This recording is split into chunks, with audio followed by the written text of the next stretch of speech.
The NFL and a group of players reached an agreement in principle late Wednesday night to partner on a plan to address social justice issues considered important to African American communities, sources told ESPN.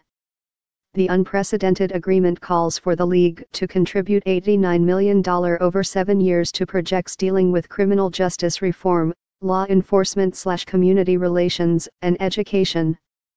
During a conference call Wednesday night, Malcolm Jenkins and Anquan Boldin, who lead roughly 40 players who have negotiated with the league office about demonstrations during the national anthem, guided the group through the highlights of the package, which represents the NFL's largest contribution to a social issue, surpassing that of Salute to Service or breast cancer awareness/Crucial Catch. The partnership came a day after some players broke away from the Players Coalition because of their dissatisfaction with how Jenkins and Boldin have handled negotiations. Commissioner Roger Goodell, believing that an agreement was at hand, was furious when ESPN reported that players were breaking off, according to one source. But during an afternoon call, Jenkins asked that the commissioner and the owners continue to stand with the players and allow them to do important work in the community. The agreement does not include language calling for players to end protests during the national anthem in exchange for funds. There's no implicit quid pro quo.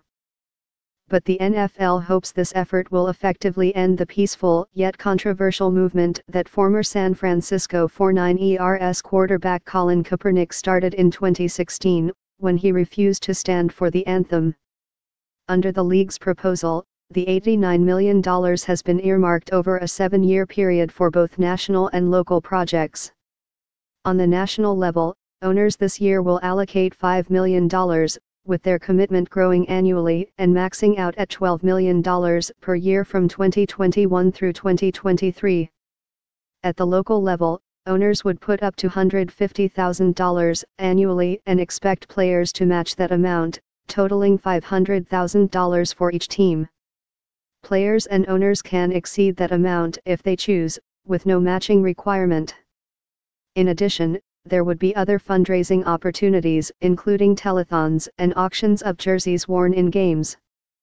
The $73 million in national funding has been vetted and approved, a league source said.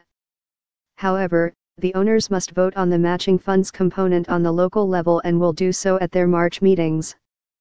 For months, Goodell and Troy Vincent, the league's executive vice president of football operations, strived to find common ground with players who took a knee and raised fists in an effort to shine a light on racial injustice. The owners whom Goodell and Vincent serve could have attempted to push through new rules regarding the anthem in the NFL Game Operations Manual during off-season committee meetings. However, for Goodell and Vincent, trying to force players to stand for the anthem, which would have undoubtedly triggered a fierce battle with the NFL Players Association, wasn't a fight worth having. League sources also said Goodell, in particular, believes that fighting for social justice is the right thing to do, which factored into the decision to place no anthem attachments on the partnership.